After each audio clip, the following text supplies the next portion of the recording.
Hey everybody, Marshmage back again, and today we're finally doing it. My Orzhov Vampire deck. I think I finally finished it to about almost as good as it could be right now. So, needless to say, here we go. Edgar Charm Groom is my commander, so he's an Anthem. You kill him, he flips over, 3 turns later, I get to bring him right back again. Pretty fun guy. The other VIP vampires we have in this deck is, we have Camber the Plunderer. She partners with another character that I can't use in this deck because I don't have red in it. So it's just strictly black-white Orzhov. So she has lifelink, and then whenever a creature dies, I gain 1 life and I create a blood token. So it's pretty nice. Drana Callistra Bloodsheaf. She's a 4/4 flyer. 2 black and an X amount. And target creature gets -X, -0, and she gets +X, +0 until the end of turn. So, great way to target creatures instantly. Nice way to get rid of them. Arini Sengir. Yeah, Arini Sengir.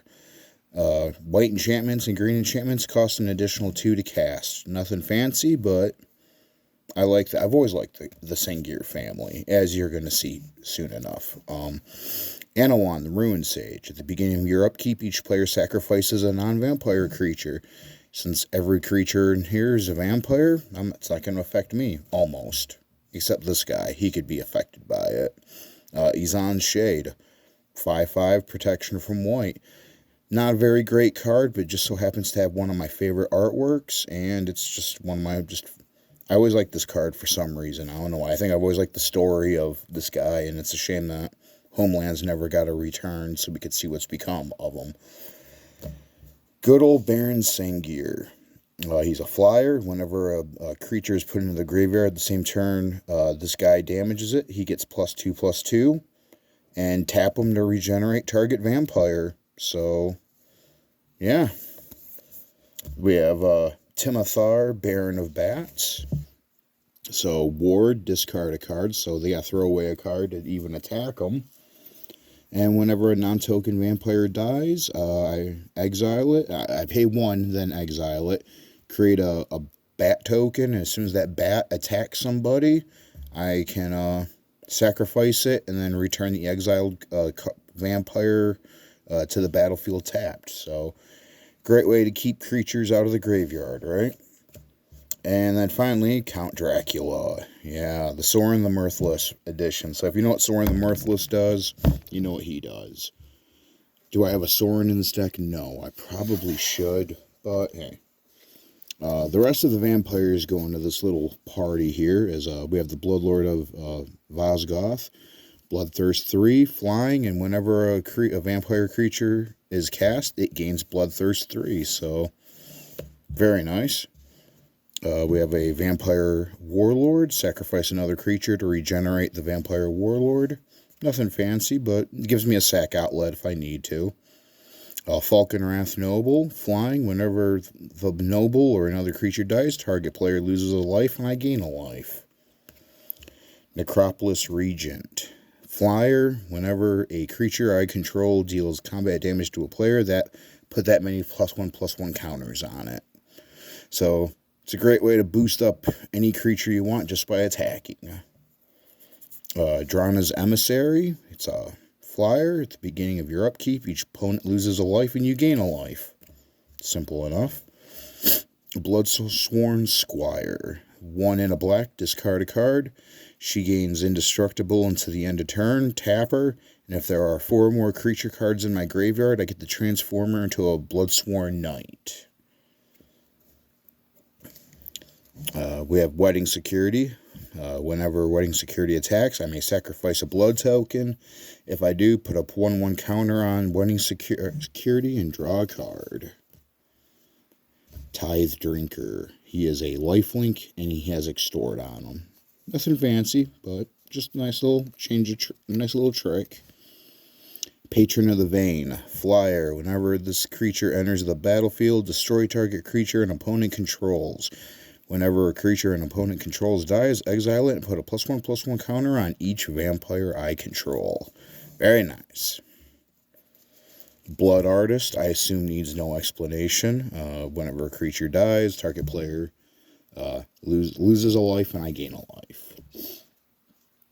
When we have a Sanctum Seeker, so whenever a vampire I control attacks, each opponent loses a life and I gain a life. Malakir Blood Witch, flying, protection from white. When she enters the battlefield, each opponent loses life equal to the number of vampires I control, and I gain life equal to the number of life lost this way. That's worded weird. Champion of Dusk.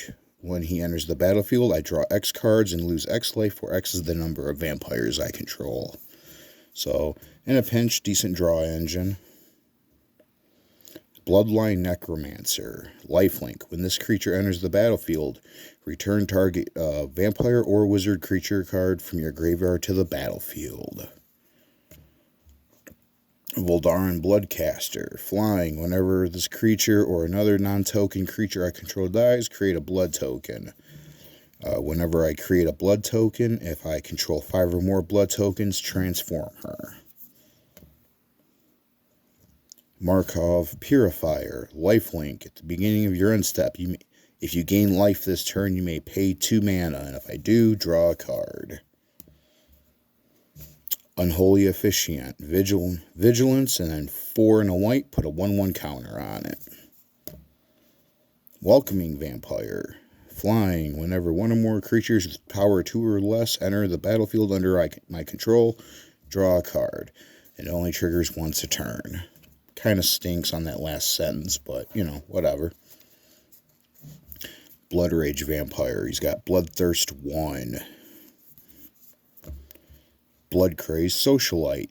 Menace. Whenever Bloodcrazed Socialite enters the battlefield, create a blood token. Whenever Bloodcrazed Socialite attacks, I may sacrifice a blood token. If I do, she gets +2/+2 until the end of turn. Westgate Regent. Flying. Ward is discard a card. And whenever this creature deals combat damage to a player, put that many +1/+1 counters on it.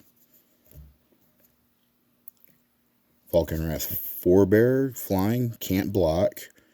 Whenever this creature deals combat damage to a player, create a blood token. Then for 1 black mana, sacrifice 2 blood tokens. Return Falconwrath Forebearer from your graveyard to the battlefield. We have a Gluttonous Guest. Whenever Gluttonous Guest enters the battlefield, create a blood token. Whenever you sacrifice a blood token, you gain a life. Cordial Vampire, the two black Wincon Vampire. Whenever this creature or another creature dies, put a +1/+1 counter on each vampire I control. Very nice. Nurkana Revenant. Whenever I tap a swamp for mana, add an additional black mana, and then for 1 black mana, this creature gets +1/+1 until the end of turn. Blood Tracker. Flying. For 1 black mana and pay 2 life, put a +1/+1 counter on the Blood Tracker. When Blood Tracker leaves the battlefield, draw a card for each +1/+1 counter on it. Weirded Vampire. Madness of 2 and a black. Arrogant Outlaw. When Arrogant Outlaw enters the battlefield, and if opponent lost life this turn, each opponent loses 2 life and you gain 2 life. Fiend of the Shadows. Whenever this creature deals combat damage to a player, that player exiles a card from his or her hand. You may play that card for as long as it remains exiled. Sacrifice a human, regenerate Fiend of Shadows. Vampire Nighthawk. Flying Death Touch Lifelink. Nothing too fancy, just a little bit of fun. Bloodseeker. Whenever a creature enters the battlefield under an opponent's control, you may have that player lose 1 life. Dark Imposter. For 4 and 2 black, exile target creature and put a +1/+1 counter on Dark Imposter. Dark Imposter has all activated abilities of all creatures' cards exiled with it. So it's kind of like it's a patchwork with what's the zombie, the patchwork creation. This is the vampire version of it. Balustrade Spy. Flying. Whenever this creature enters the battlefield, target player reveals cards from the top of his or her library until he or she reveals a land card, then puts those cards into his or her graveyard. Stromkirk Blood Thief. There. At the beginning of your end step, if an opponent lost life this turn, put a +1/+1 counter on target vampire you control. Expedition Skulker. Expedition Skulker has Death Touch and is for as long as I control another rogue. Shadow Alley Denizen. Whenever another black creature enters the battlefield under your control, target creature gains Intimidate until the end of turn. Vampire Spawn. When Vampire Spawn enters the battlefield, each opponent loses 2 life and you gain 2 life. Yay! Innocent Traveler. At the beginning of your upkeep, any opponent may sacrifice a creature. If no one does, transform the Innocent Traveler into a 3/3 vampire. The Butcher of Malakir. Flying. Whenever Butcher of Malakir or another creature I control dies, each opponent sacrifices a creature. Crossway Troublemakers. Attacking vampires you control have Death Touch and Lifelink. Whenever a vampire I control dies, I may pay 2 life. If I do, draw a card. Malakir Cullblade. Whenever a creature an opponent controls dies, put a +1/+1 counter on Malakir Cullblade.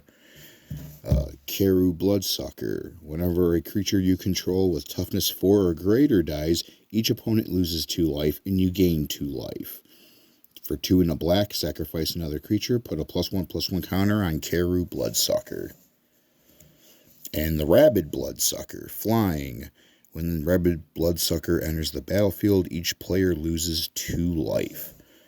And that does it for my creature selection for this deck. There's a couple of them I could probably take out and put some other stuff in here. But for right now, I'm going to leave it as is. So, artifacts. I'm rocking a Commander Sphere, an Arcane Signet, a Soul Ring, Swiftfoot Boots. You guys should all know what those do by now, so I won't go through those. But this one's interesting. A Glasscast Heart. Whenever 1 or more vampires I control attack, create a blood token. For 1 swamp, tap it, pay 1 life. Create a 1/1 black and white vampire creature with lifelink.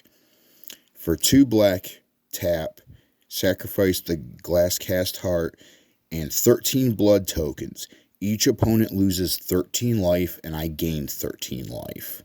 That could be very nasty if you can get that last condition fulfilled. Vorpal Blade. Target creature gets +2/+0, has Death Touch for 5 colorless and 3 black until the end of turn. Vorpal Blade gains whenever an equipped creature deals combat damage to a player, that player loses the game, and it costs 2 black to equip it. So we got some wedding gifts in there. For instance, I'm only using Urge to Feed, which is target creature you control, or target creature gets -3/-3 until the end of turn. I may tap any number of untapped vampire creatures I control. If I do, put a +1/+1 counter on each of those vampires. And a Bleed Dry, which is target creature gets -13/-13 until the end of turn. If that creature would die this turn, exile it instead. Sorry, I'm tongue-tied. Sorceries. I'm using Damnable Pact, which is target player draws X card and loses X life. Olivia's Wrath, which is each non-vampire creature gets -X/-X until the end of turn, where X is the number of vampires I control. Predator's Hour, which is until the end of turn. Whenever a creature...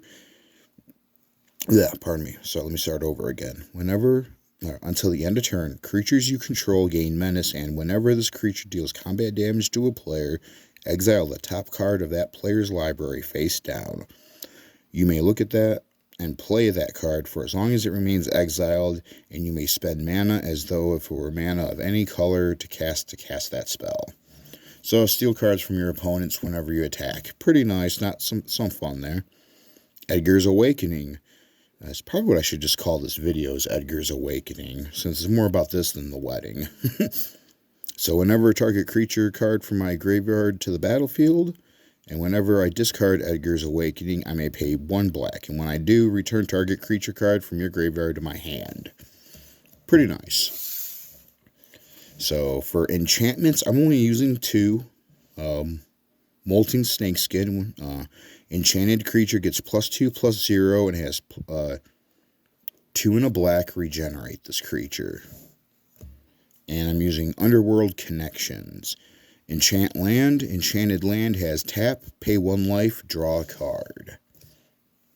For my lands, as you saw, I've only got like 2 or 3 white vampires in the deck, so most of these are swamps, but here's some nice Ice Age swamps. And then here's all my Ice Age snow-covered swamps. And then the bling swamps, which are all... I hate the bling cards sometimes because they're all curved. It's hard to get those things straightened out. For plains, like I said, we don't have too many white cards in here, so I thought only like 5 or 6. Yeah, was it like 6 plains? Oh no, I was wrong. 7 plains. Might have to switch some of that up a little bit, maybe. For exotic lands, we are using Castle Dracula, Caves of Kolios, Ruins of Trocaire, Path of Ancestry, Exotic Orchard, Temple of the False God, Unclaimed Territory, and a Commander's Tower. And there we go. After talking about it for more than enough videos, I finally have Orzhov Vampires down. I was thinking maybe for the next video we'll do how about we do some humans for the next video? I think I've got a humans commander. It's more of a legendary humans commander deck more than anything, but let's do a test. We'll end this video with a surprise test. We're going to do a Marshmallow Shuffle here. We'll do a little bit of poker shuffle in here as well. So, make sure these are both sideways the right way. They are.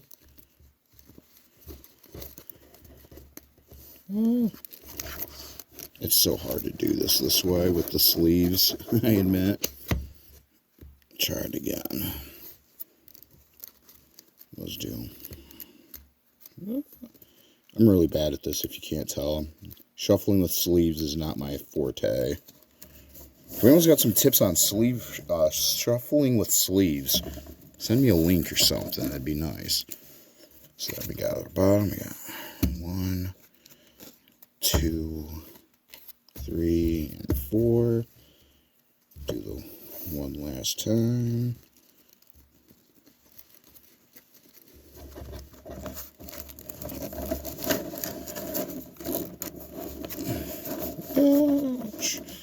We'll say our opponent cuts. We'll see what our first 7 cards are, huh? 1, 2, 3, 4. What was that? 4, 5, 6, 7. See what our first 7 cards would have looked like in our first hand, huh? Let's see. We got Swamp, ooh, Glasscast Heart, Malakir Blood Witch, Blood Artist, Butcher of Malakir, and the Temple of the False God. Looks like an interesting first hand. Interesting. Cool. But that's it. We'll see you in the next one, alright? Humans coming up next. Legendary humans. Until then, this has been the Marsh Mage. Winter's over. Spring is here. Enjoy that sun, people. Get out there. Later. Bye.